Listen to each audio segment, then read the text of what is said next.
right to it right away. So, hi everyone, my name is William Budu.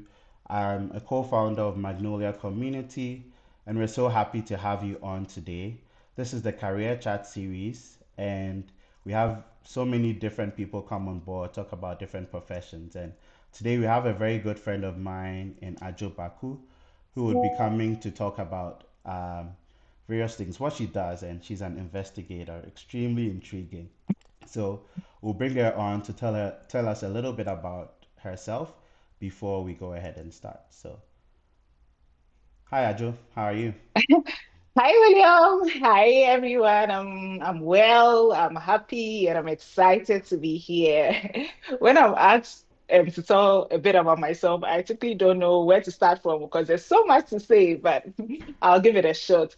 First Mm-hmm. thing is, everyone refers to me as Ajo, but I actually love to be called Wayram. Anyone who calls me Wayram has my heart. So I'm just putting it out there to the universe. But yes, Mm-hmm. where I'm currently based out of Canada's Yukon Territory, the wild north, the north of 60, and I'm loving it here. Absolutely loving it here. Hey, are you sure? And oh yes, absolutely. Like there's nowhere else I'd rather be.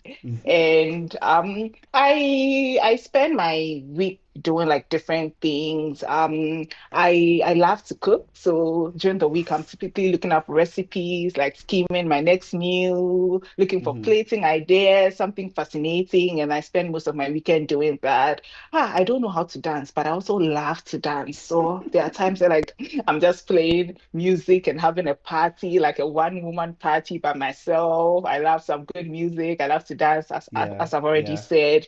There's that. And somewhere in between all of this, I am the one who goes knocking on the government's doors with my magnifying glass, looking to see if there are any things that are happening that shouldn't be happening. So Mm. I guess you're there's a very fun unpopular over there then. Yeah. very unpopular, very unpopular. So I have to make up for that with my fun side. So Mm-hmm. yes, I Yeah. have my day job, but then I also have my other side too. So Oh, yeah. that's really interesting.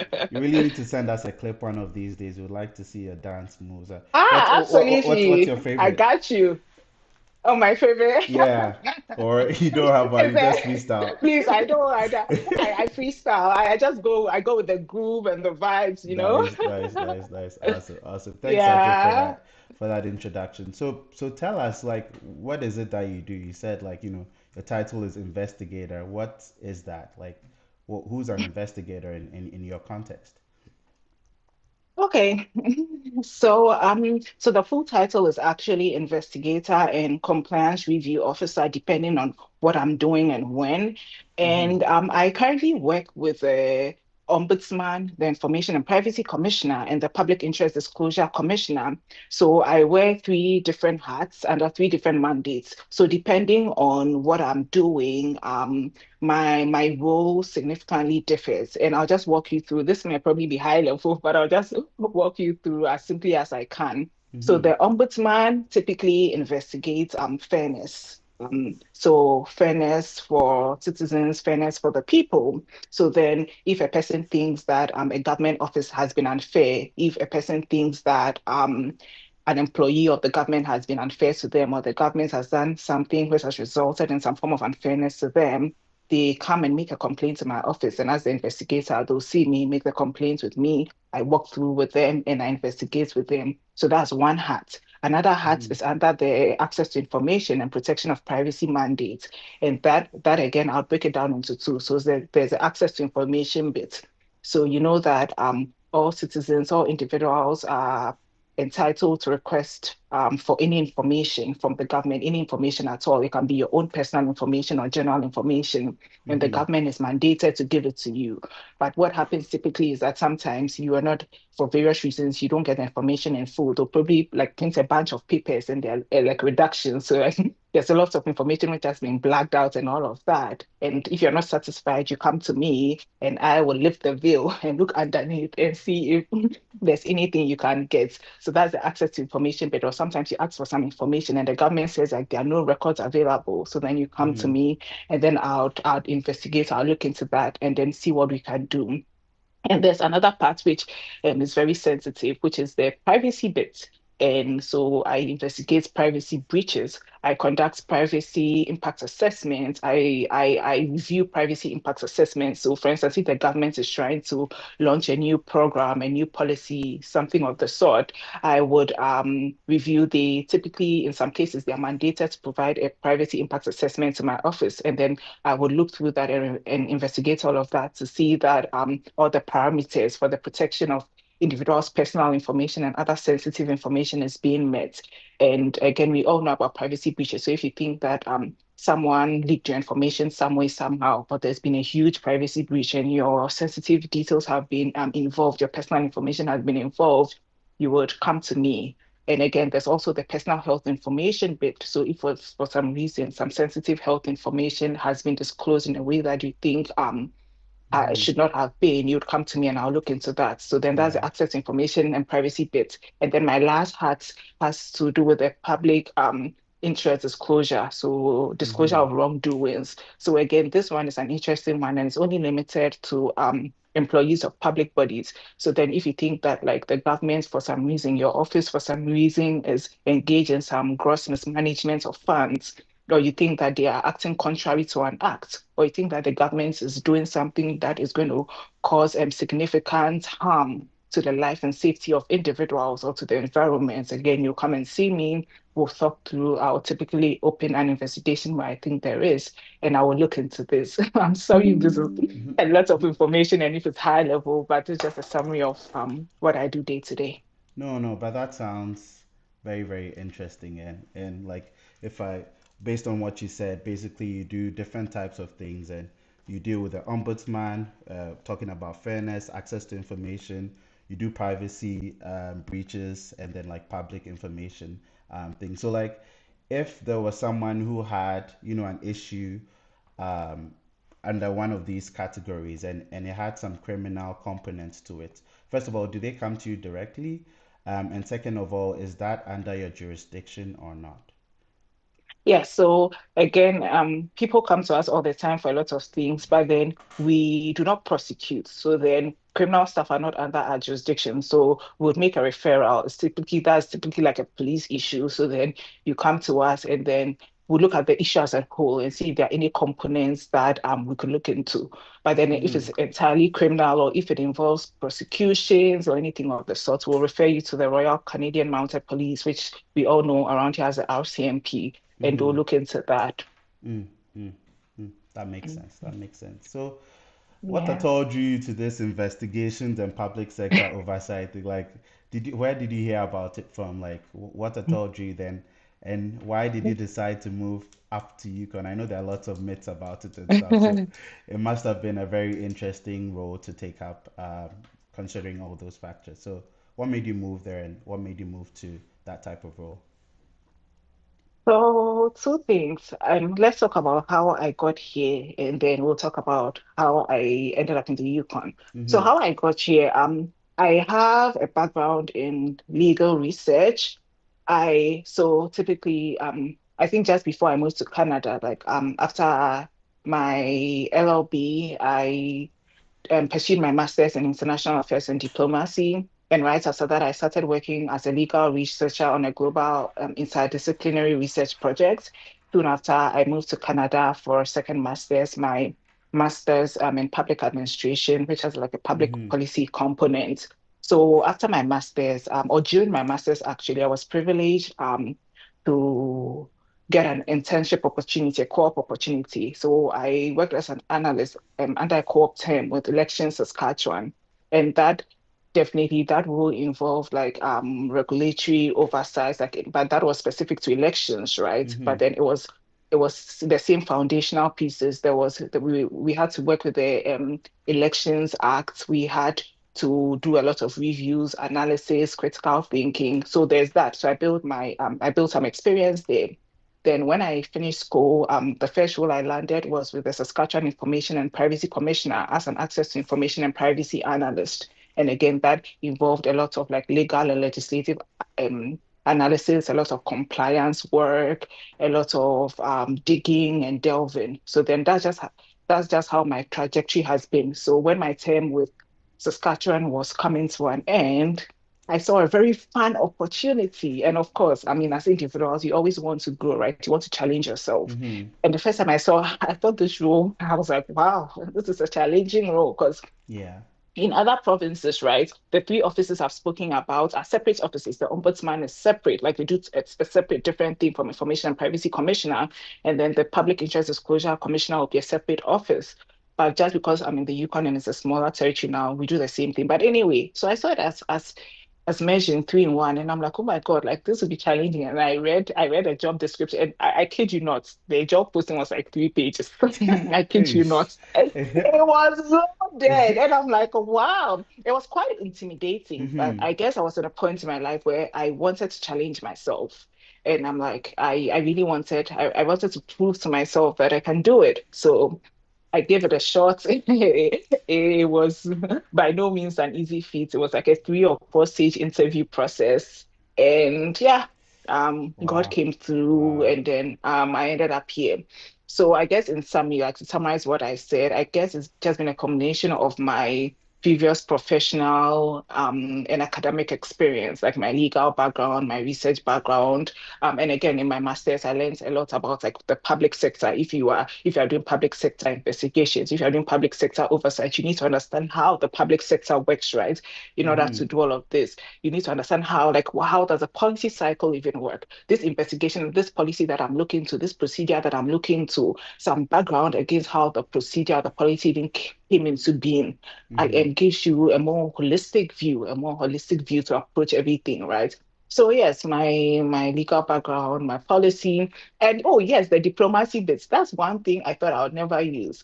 But I've come to realize that in this kind of work, you need a lot of tact and diplomacy. Mm. Because if you're interviewing someone, you need to know how to ask the right questions. You need Yeah. to read the room. Your Yeah. body language counts, and Yeah. it goes a long way to determine the kind of information you're going to get. And even when Mm-hmm. you're investigating the governments, right?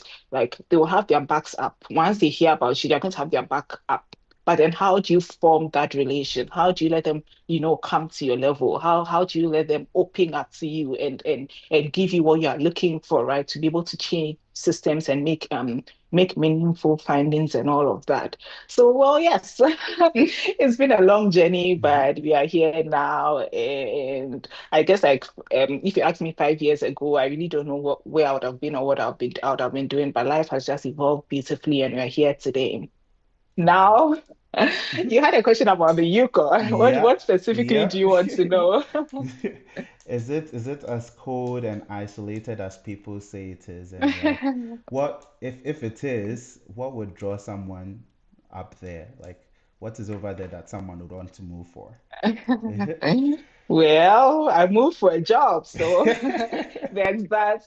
And just to put the Yukon on the map, just people should know that the Yukon government is a top 100 employer in Canada, so that should Hey. definitely count for something. Yeah. But but yes, there's that. And the Yukon is cold. I moved from Saskatchewan, Mm-hmm. so. I mean, my first winter, so this past winter would have been my second. My first winter, I was like, oh, like even Saskatchewan is colder than this place because Yeah. Saskatchewan is also very brutal. Yeah. Yeah. But this It's only winter was a pepper. different story. And this is even me who spent like part of it away from here, and I Mm-hmm. still couldn't do like I've had Yeah. enough. So all this is to say that the Yukon is very cold. It's Mm-hmm. definitely very isolated.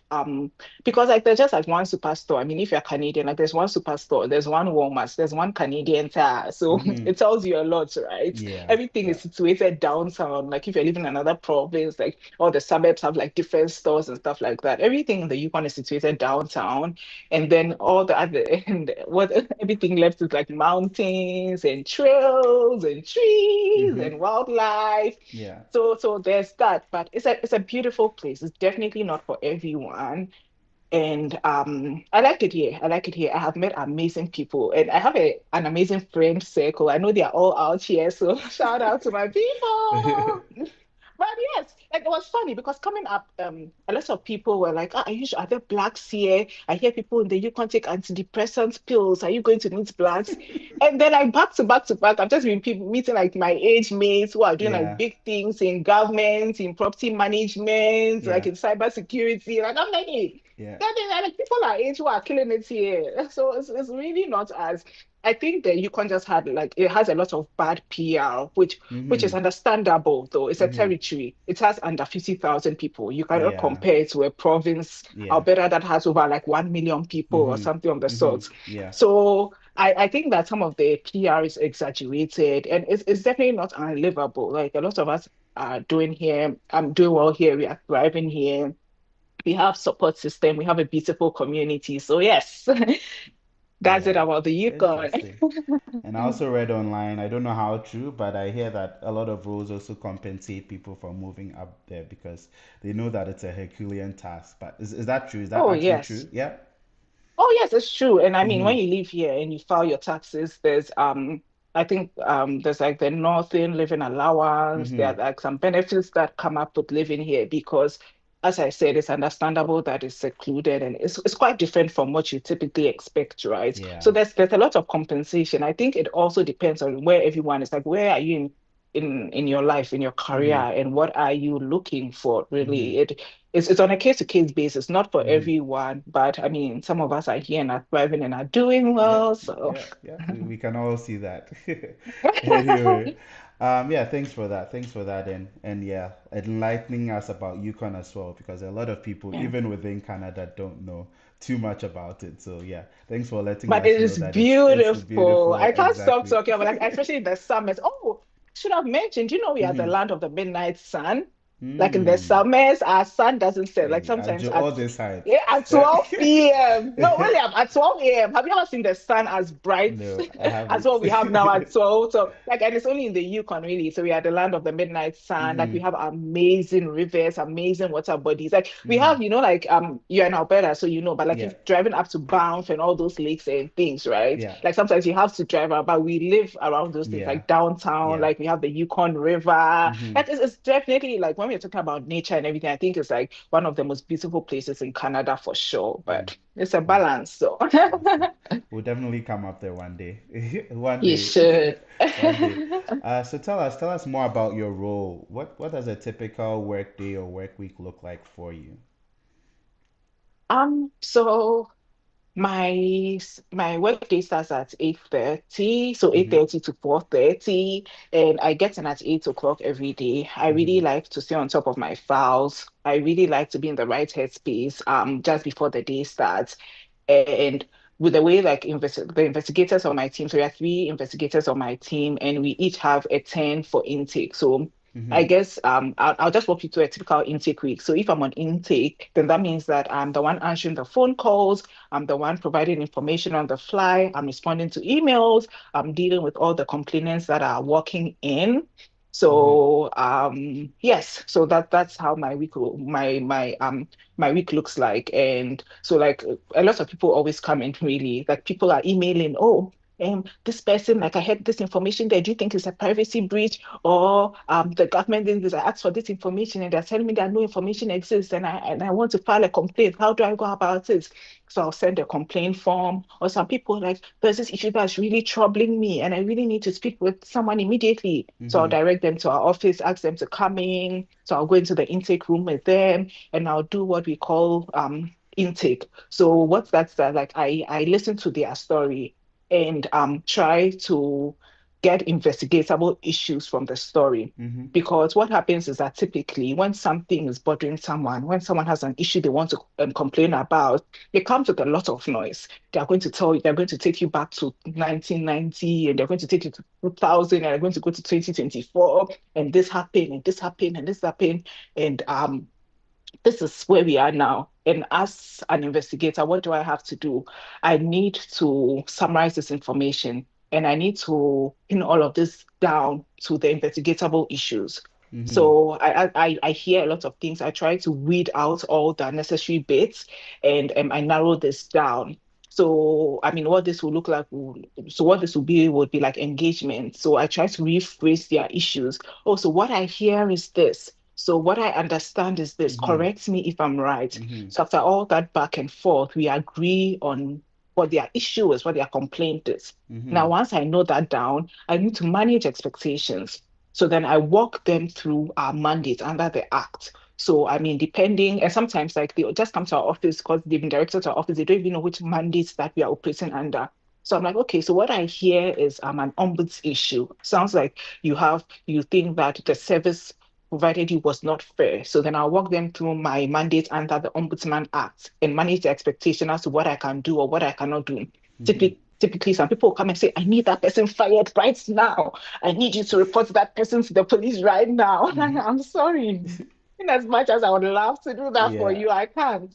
So Yeah. I really need to manage expectations. Sometimes to some people, fairness is a very interesting concept. Mm-hmm. Something that you think would be is unfair to you is not necessarily unfair. So then I Mm-hmm. need to refer them back to what the law says and Mm-hmm. like to see if we are within the scope of fairness. So there are times where like I need to tell people no. Like, I understand why you think this was troubling. I don't think this is an issue that our office can take on because Mm-hmm. it's not inherently unfair. It might Yeah. not have benefited you, but it's not unfair. So stuff like that. So I do a lot of like expectation management. I do a lot of scope narrowing and all of that. And yes. So after that, I would give them a complaint form, and the complaint form just starts our process because they need to detail everything they need to sign. I have to Mm-hmm. scan that into our systems as the record. So after all of that, my next step is to send out if we decide that we are going to investigate. So typically, I'll prepare a brief for the commissioner, for the deputy commissioner, provide them a brief of the complaint we've received and my initial assessment of the complaint. And when we decide the approach that we are going to take going forward, I will send out a notice of investigation.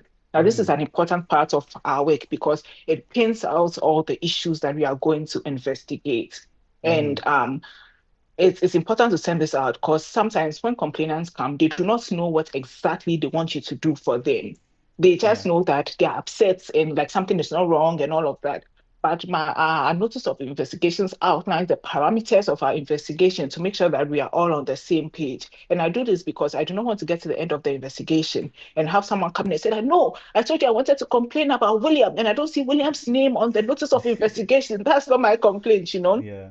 So, for instance, if you want to complain about William, I'd be looking about how the employee communicated with you, Mm-hmm. how the level of the service that they rendered to you, right? I cannot like complain about because that's not feasible. In as much as in doing our work, we like to arrive at practical outcomes and we like to be practical for everything. So anyway. So all that to say that the notice of investigation outlines the specific parameters that we'll be looking at, and then I begin my investigation. So my investigation will take various forms. Sometimes I need to invite people in to investigate. So that means I'll have to prepare my issues for my issues and invite people in to interview. Sorry. So that means I would need to prepare like my interview brief, my issues for investigation, what I'm looking into, and all of that. Sometimes I need to request documents from the public body. Sometimes I even need to go to their offices to like observe, maybe observe some documents or observe some stuff that are going around there. So it takes a while. And depending on like the mandate under which we are operating, sometimes an investigation can take 60 days, it can take 90 days, or depending on the complexity, it can take more. So then I Mm-hmm. work around all of this. And then at the end of it, throughout this process, of course, I am inviting the complainants, I'm appraising them at every stage, giving them an update, letting them know that my eye is still on their issue and I'm just working through it. At the end, I'll invite the complainants in. I let them know my findings, if I made any recommendations to the public body, if I had any orders for the public body. I would communicate this to the complainants and I'll work with the public body to make sure that they are implementing the recommendations that have been made and that they are changing their systems to be better for the people as a whole. So this is what I typically do Monday to Friday. And as you can see, it's definitely a lot of fun. Exactly. No wonder you said you wear so many hats because I'm hearing analytical skills, I'm hearing customer service, people relations, and all of that. And even you have to do a lot of reading to get the information that you need and pick out what's important, right? So that sounds very interesting and challenging. So we're Yeah, really proud of you. Great job. thank you. So, in terms of systems and whatnot, like, are there any particular systems that you need to know to excel in your kind of work? Like, do you use Excel? Do you use like just Word? Are there particular systems that you need to know, or what would you say when it comes to that? So there are systems we use, but the systems are intuitive. So you don't need to know them coming in, Mm-hmm. at least from the top of my head. Like we use a lot of systems databases because we deal with a lot of confidential information. So then we store we have data by design, we have eyesight where we log all our conversations, we log all the documents we receive, we log all our evidence, we log all our complaint forms and all of that, but it's basically intuitive. So you just need to you need to be a bit techy, and as you go, you Mm-hmm. learn how to use that on the go. And again, depending on the kind of case you are working on, might involve figures, some might involve dollar amounts. So you might need to use Excel, or you might need to draw like a pie chart, or you might need Yeah. to the basic systems you use, I guess they're like Microsoft Office Suite, Mm-hmm. SharePoint, stuff like that. You need stuff like that to be organized and be on top of your job, right? So those are some of the systems we use, but I mean, there are things that you can learn on the job. You just need to have like some basic knowledge, and as you learn on the job, you advance. Mm, yeah. And while I was answering this, I just realized one thing I forgot to add, that I think that the scope of our job is like it's so far reaching. Like you never know what the complaint is going to be like Mm-hmm. like on the ombuds side. It can be about land, it can be about natural resources, it can be Mm-hmm. about health, because it has to do with like all the government offices. It can be about agriculture. So like every day it can be about ICT, it can be about road networks, it can be about transport. So I am learning something new every day. And depending on what you have, like if it has to do with diagrams or something, then you need like a software that will help you understand the diagrams. If it's about figures, like if it's about the Mm-hmm. departments of finance, then Excel spreadsheets and stuff come into play. So the scope of my work is so broad that sometimes you never really know. Like once you need to be faced with a challenge, and then you come up with a tool, like the best tool for the job, sort of thing. Mm, mm. Sounds really interesting. Yeah, so I guess knowing Hmm. a little bit of everything, and like once you know about the Microsoft Office suite being dynamic, as it looks like sometimes you might need to use Excel, sometimes you might need to use Yeah. PowerPoint and all of that. So yeah, very good skills to have for sure. So I have a Hmm. scenario for you, right? So let's say Yeah. a member of the public alleges that a government department has withheld information wrongly. What are the first three things you'd be looking out for? So I would be asking for the final responses that the complainant had received from the government departments, because the government departments would have cited the provisions of the act on which they are relying to withhold the information. Mm-hmm. So the first thing would be to get that letter and to see the provisions that the government office is relying on. Mm-hmm. Then the next thing I'll do would be to reach out to the office and ask for an original copy of the records and the Mm-hmm. redacted version, and also Mm-hmm. a redacted version. So the original copy and the version that they gave the complainants. So then I literally like print them, have them side by side, have Mm-hmm. my act. And the next thing I'll do would be to look at the provision, what the provision says, to look at like case law and application of the provision, and to make sure I understand the provision. And now I look at what the government body has done, and then I see if they have the authority. So I guess the third thing I'll do would be my analysis to see if they have the authority to withhold that information. So, for instance, and from the top of my head, Section 74(1)(a) of the Access to Hey, Information and Protection of Privacy hey, Act please allows, quote it for please, us. allows allows the government to withhold advice and recommendations that have been prepared for or by the government, so that it just allows for freedom in government deliberation, right? Sometimes like Mm-hmm. a program has not yet been implemented, and then the government is discussing advice or is discussing recommendations amongst itself. This is not information that I typically want to go out, right? So Mm-hmm. then they have the right to withhold that information. So then if the government like bless out a whole page and says that this is advice and recommendations, now my job will be to look at the original version of the documents. Okay, I read it within the context. Is this advice? Sometimes like it's not advice, it's just like a list of questions. And then I'm like, no, the government, I don't agree with the application. This is not advice that was prepared for the government. It's just a list of questions. If the government is asking for questions, that does not qualify as advice. So Mm-hmm. then like it's my opinion. So then I would need to like communicate to the public body and like justify why I think that they did not apply the provision correctly. sort of Mm-hmm. thing. And then that's when the whole investigation starts, and that's a whole a whole new realm. Interesting, interesting. Sounds like a very interesting role, and looks like you need to Mhm. know your stuff for sure to be able to succeed in there. And yeah, I think you're on top of Yeah. things based on what you answered. So, Take that as a compliment. hello viewers. Thanks so much for joining. If you're on here, thanks for supporting us, Magnolia community and Adzo Baku. We have Adzo Baku here as a guest in the career chat series. If you're on here, please like, subscribe, share the link so that other people can also enjoy what we are learning from today. So yeah, back to it. Ajo, so we've talked a lot about this, what you do and all of that, but I'm sure lots of viewers online would be curious, like if they might be interested and intrigued by what you do. So how would they get in? What are the common entry points? And is there a particular educational or academic background that would give them a good advantage to get in? So there are a number, as with everything else, there's really no clear-cut route. There are a number of entry points. I'll start with the courses. I mean, my office has a fair number of lawyers. Mm-hmm. So lawyers, law students, anyone with a legal background is definitely something you can leverage Mm-hmm. on. And again, masters in public administration, public policy is definitely something you can leverage on because then again, you're talking about governments and government systems. So that's something you can leverage on. I see a lot of people with audit backgrounds in this kind of work. I see a Mm-hmm. lot of people with mediation backgrounds with like do this kind of work. I see a lot of people like case managers, people who have had to manage complaints in the past do this kind Mm-hmm. of work. I see researchers do this kind of work.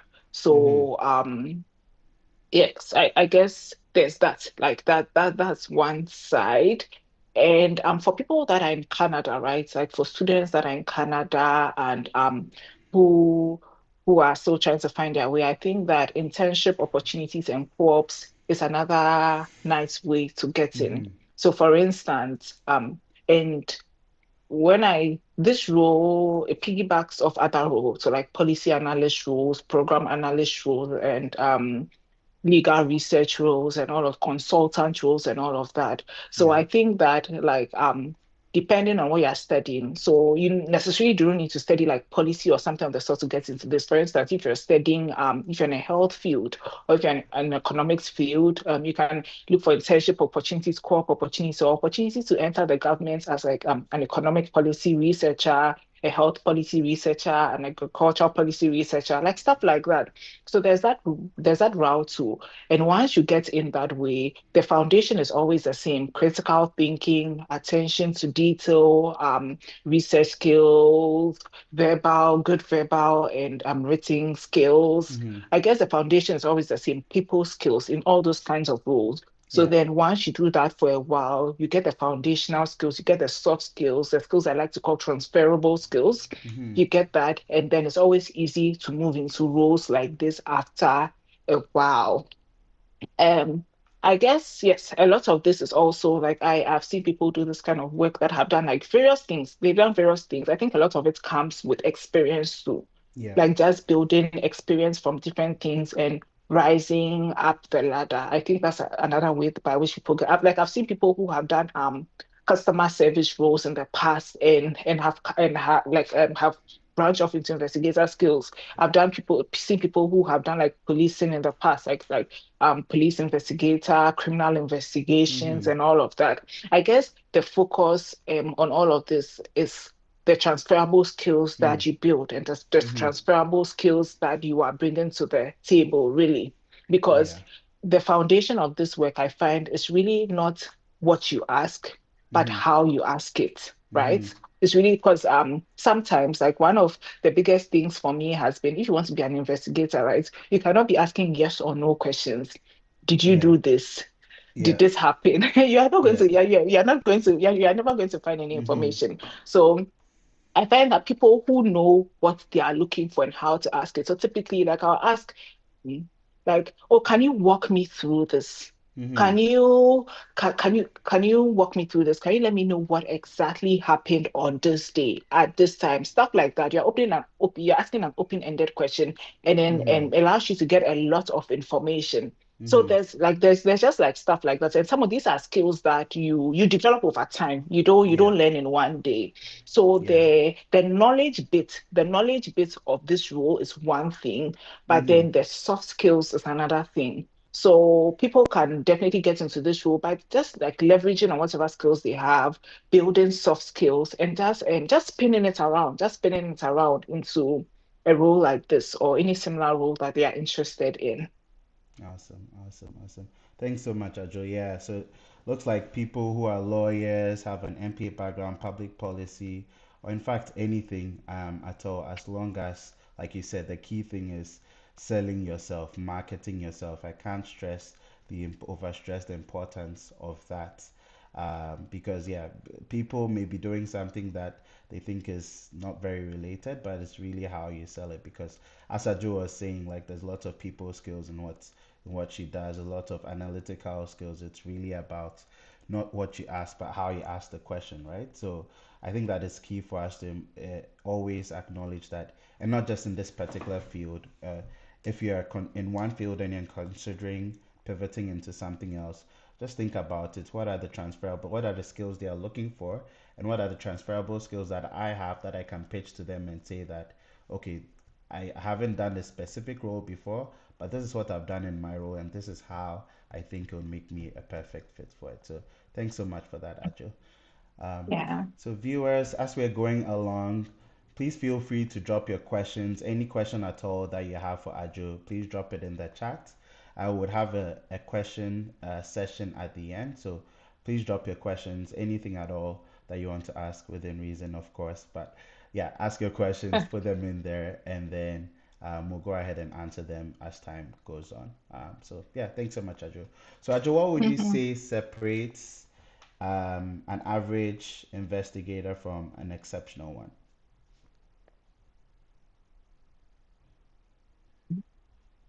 I think I I think it ties into what I just mentioned, but Mm-hmm. I would emphasize a bit on it. And I think an average from exceptional is really about the questions they ask, Mm-hmm. um, and how they get to the bottom of what you are looking for, right? Mm-hmm.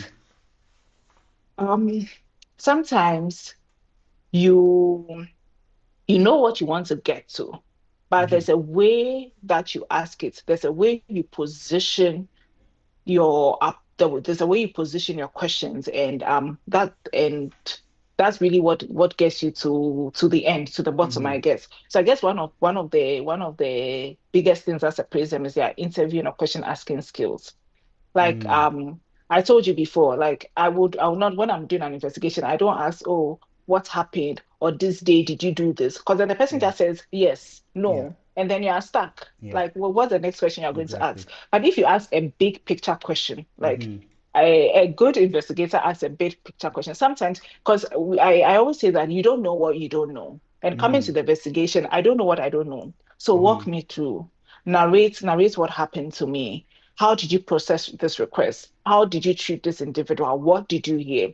Tell Mm-hmm. me everything. Tell me the full story. Like I'm there, and that's it. So just like question asking, also attention to detail, Mm. like knowing when to keep quiet and listen, and knowing the things that you should pick on, like the things to focus on, is another thing. Because sometimes, I mean, it's easy. You can ask the question, they give you the information, and then you run with it. Mm-hmm. But how like if you want to be a stellar investigator, you need to know what follow-up questions to ask. You need Yeah. to know when to ask those questions. You even need to know how to position yourself during an investigation, right? Yeah. There's what's the word? I don't say misconception, but there's Mm-hmm. a lot of investigators are seen in a particular light, right? Typically, people come in scared, people come in like not wanting trouble, right? So even knowing how to break the ice, knowing Mm-hmm. how to ease people in for a conversation, Mm-hmm. changes a lot and changes Mm-hmm. the amount of information that you get. Knowing how to read body language, even having great body language yourself. So I guess all of this like really falls under the questioning and interviewing skill, just like Mm-hmm. knowing what to do. I think that's one of the biggest things. And also listening. Like there are times where I don't talk, I just listen. Like, I Mm. mean, sometimes I'm just quiet. Like, people will flare up, people will get upset, and you don't want to be talking over someone, or Yeah. you might miss something. You Yeah. don't want to be coming in strong. You don't want to be coming in hot, or the person will be defensive. So sometimes you just be quiet, you smile, you Mm-hmm. listen, you let tempers rise, and then you pick up again. So some of these things, I guess, are soft skills that come with the job. But definitely, when you see an investigator who knows their stuff, versus one who's just new on the role Yeah. and just still trying to adjust. Sometimes, Mm-hmm. sometimes it's easy. I mean, I've been there before. We've all been there before, but experience is always the best teacher. So yeah. Awesome. Awesome. Thanks so much, Ajay. Yeah. I'm hearing a lot of like knowing how you ask your questions, and it seems like you need to make sure that emotions don't come to the fore. Otherwise, you might you might Yeah. say something you don't want to say. Because I can imagine that there are Absolutely. lots of angry people who come on trying to, I'm sure they'll be upset about certain things. So just as with a lot of rules, making sure that you know how to keep your cool. So thanks for that, Yeah, a lot Ajay. of the work we do are Mm-hmm. like it's high stakes. So there's a lot of regulation that Mm-hmm. that goes into play, and really the calmness, being direct. Oh, and there's one important one that I also want to add is Mm-hmm. confidence, right? Mm-hmm. Being confident, being stern, and being firm when Mm-hmm. you are communicating your finding, Mm-hmm. because there are times when you are telling someone something that they want to hear. Like, so a complainant came after an Mm-hmm. investigation, you have Yeah. good news for them. It's all well and nice. Everyone Yeah. is happy. They'll be smiling with you.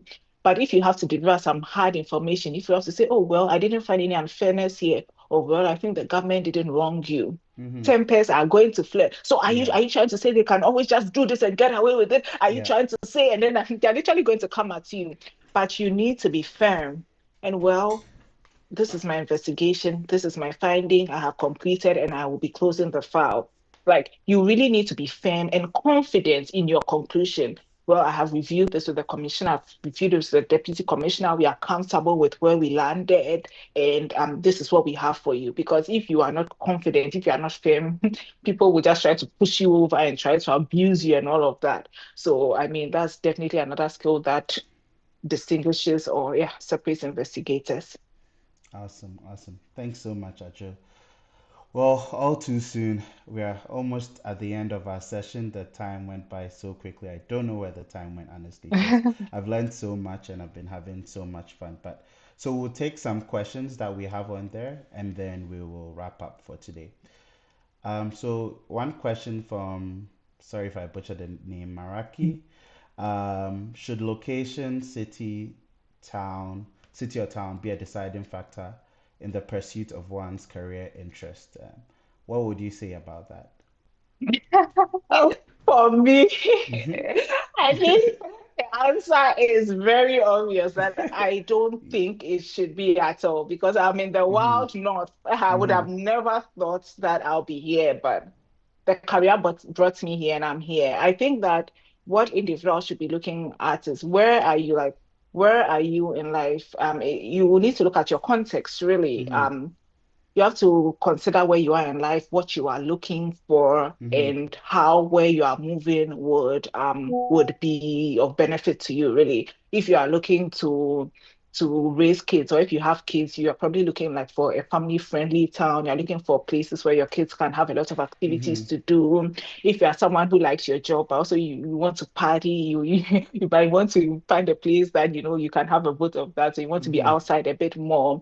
I think it's really on a case to case basis, Hmm. but ultimately it really depends on you and what you're looking for. If you're looking for that career, that role, and I mean it's in the middle of nowhere, but that's what you really want and you desire. I would encourage you to go for it. And it's always not going to be easy, though. It's always not going to be easy because I'm smiling about the Yukon and everything, but there are times that I've actually like silently asked myself, "What am I doing here?" Yeah. But at the end of it all, it is worth it. So Mm-hmm. Mm-hmm. Yeah, I think it's definitely dependent on where you are in your life and what you're looking for and factoring all of those things in. But if you're 80, 90% like chasing after climbing the career ladder, yeah, I'll certainly say go for it and you definitely enjoy from it because you mentioned that with some of your experiences, you may not have gotten them in bigger cities, right? So that's good to yeah. know. Another question is, how is your team set up, and do you ever get a chance to step into a leadership role? That's an interesting one. So my office has there are two sides. There's the informal side of the office and there's a formal side. So the Mm-hmm. informal side does a lot of people interaction. So we do the intake, we investigate stuff. Like it's more people facing, right? And there are three Mm-hmm. of us on our team currently, and we report to the deputy commissioner. So that means that when the deputy commissioner is away, one of us would need to step in for her and act as deputy commissioner. So by Yeah. the grace of the Almighty God, there are times that I have been very privileged to act as deputy commissioner and step Hey. into that role. And it's been very Mm-hmm. enlightening, very challenging. It hasn't Mm-hmm. been easy. Like, I mean, you have to call the shots. Like, a file is coming and the deputy commissioner is not around, and I've had to make decisions. Like, are we accepting this complaint or not? Like, how are we proceeding? Like, someone is calling, they want an answer immediately, and then I have to make a decision on that. So yes, that's how my team is set up. There are Mm-hmm. three investigators on my side, report to the deputy commissioner, and when she's away, we have the privilege of acting in her stead, depending on just who's chosen to act at the time. So, Yeah.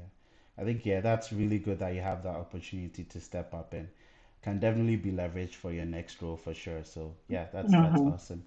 And so Franklin is asking, for someone originally from Africa, or Ghana, how has your background shaped the way you navigate your career and opportunities? There were some things that you think you picked up from Ghana that you are using over here, and do you think there are any of them that are helping you succeed, like just from that upbringing, the culture, maybe the skills you picked up that were peculiar to Ghana or values, maybe? What do you think? Whoa, that's a loaded one. Well, William, as you know, we both grew up on the university campus Yep. with with strict parents, like parents in academia. So grew up reading, grew up being very serious and very focused. And I find that that's like one thing that has led me to this point, really. That's a skill. And as you know, in Africa, like just because of the way our educational system is set, like I Hmm. find that like we really need to work hard. Like you need to read a lot, like pass your exam. Like there's a lot of discipline. I mean, high school. I went to one of the best high schools in Ghana, by the way, Mm, Wesley are you Girls sure? High School, and and I mean, I learned a lot of values there, like just like integrity, Yep. credibility, like speak true. I remember like our motto, like speaking true, righting wrong. Like Hmm. those are fundamentals that Yeah. I think that have led me here. It's probably maybe unique to me, but there are definitely like important skills that I think that like just from the way our educational system is set up, just from like the way the working system is set up, I think that some things are very transferable and some things are very useful here. So those are just some of the things that readily come to mind. I'm sure there are a lot more, but then again, like oh, and probably this doesn't answer the question, but I find one difference, and one thing that really struck me was like Hmm. the difference in work culture, like back Yeah. home. Like back Yeah. home, like there's a huge respect for authority, and you can't just like Yep. enter the commissioner's Yes, office sir. and Yes, like, sir. I mean, who are you? Like, Use the who are titles you? well, full Like, titles, everything. titles are respected and you need to Yeah. respect authority and Hmm. all of that. I think that that's one change here though. Like Yeah. most offices that have been privileged to be in here like have an open door policy, you work collaboratively. Like even though I mean there's respect for authority, right? Like the ranking is Yeah. there, the organogram is there, but it's really not as strict as back home. And I find Hmm. that like that just allows you to fly, really. Like you are Mm-hmm. free to fly, you are Mm-hmm. able to speak your mind Mm-hmm. without without fear or anything of the sort. So Mm-hmm. probably one difference that I find, and he did ask about differences, but speaking about the things that I brought, I Yeah. think that Yeah. one thing that I've had to move away from is this thing I thought to share. Awesome. Awesome. Thank you so much, Ajo. So viewers, for the sake of time and to be respectful of everyone's time, we'll be wrapping up in a few minutes. So, Ajo, before we wrap up, first of all, thank you so much, everyone, for joining. Thanks for your engagement. We do have one last question. We haven't forgotten about you, but for the sake of time, we'll send that over to Ajo and make sure that it reaches you. That's from Chisom, Chisom, let's just say that. Yeah, sorry about the butchering. But yeah. So yeah, we'll get a question through to Ajo. But Ajo, tell me, like, if you were to say only three things that people should remember about entering investigations or compliance work, what would those three key things be? Just in 30 seconds. Be curious, ask Mm-hmm. questions, ask whys. Like I have this the rule of the five whys. Why this? After that, why? Yeah. Be curious. Please ask questions. Try to get to the bottom of things. Yeah. Be credible. Be a Mm-hmm. person of integrity. This Mm-hmm. is a high stakes role. People will look up to you. People trust your judgment. So if you want to get into this, then please no cutting corners, no being shady. Mm-hmm. Try and aim to be a person of integrity. And the last thing is try to separate the people from the system. So what I mean is typically when someone hear investigations, they think a person is being investigated. Mm-hmm. So like the complainant to think that, oh, you're investigating the government, you're going to prove the government's wrong. And sometimes the Mm-hmm. government might feel that, oh, like you're attacking them and you're the side of the complainant. Mm-hmm. But it's not that. We are looking at the systems as a whole. How Mm-hmm. can we make the systems work better? How can we Mm-hmm. improve the lives of people? Because importantly, like day to day, at the end of the day, I'm there to make people's lives better. I'm there Mm-hmm. to make policies and procedures better for people. So just segmenting that, segmenting the role is more about the systems, less about the people that Mm-hmm. are behind all of this. So yes, there's that being curious and being a person of integrity, I guess what I'll say. Awesome, awesome. Thank you so much. So, viewers, if you don't remember anything at all from today, remember to segment. Make sure that you separate the people from the systems. Remember that you need to have integrity and always be curious. I think it's very important in any role at all. Some of these things, it's just important to be curious, have integrity in everything that you do. So, we've come to the end of our session. Thank you so much, viewers. Thank you so much, Ajo. It's been very insightful. Just a reminder, this is Magnolia Community GH. Please like, please subscribe. We are on here every second Saturday of the month. So please like and subscribe. Follow us for more insightful content. And thank you so much, Ajo, for your time. William, can I please?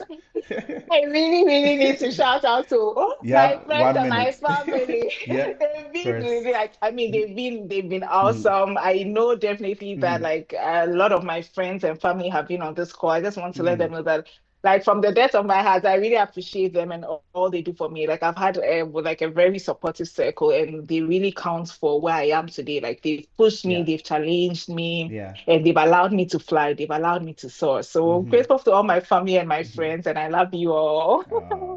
Awesome, awesome. Thank you so much, Ajo. So, viewers, we're off, and we'll see you again next month.